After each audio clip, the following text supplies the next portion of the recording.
ಭೀಮನಮಾವಾಸ್ಯೆ ಕಥೆಯನ್ನು ಹಾಡಿನ ರೂಪವಾಗಿ ಹೇಳುತ್ತೀನಿ.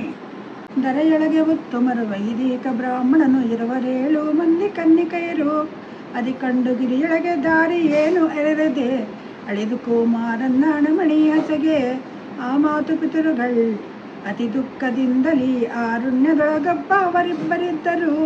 ಕಾರುಣ್ಯ ಕಾರ್ಮಿಕನು ಎದುರಾಗಿ ಸುಳಿಯುತ್ತಲಿ ಲಾಲಿಸಿ ಬಂದನೇ ವಿಜಯನಾಯಕ.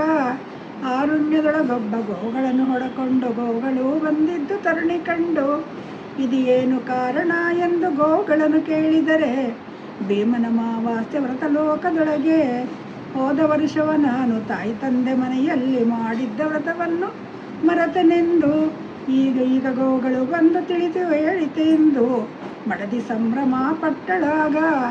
ತಾಯಿ ಮನೆ ಮರೆಯದೆ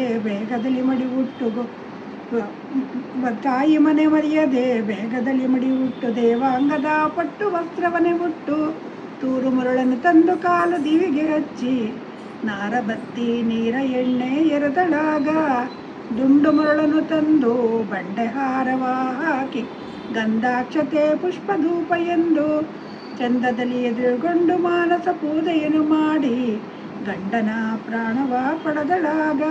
ಜಯಮಂಗಳ ನಿತ್ಯ ಶುಭ ಮಂಗಳ.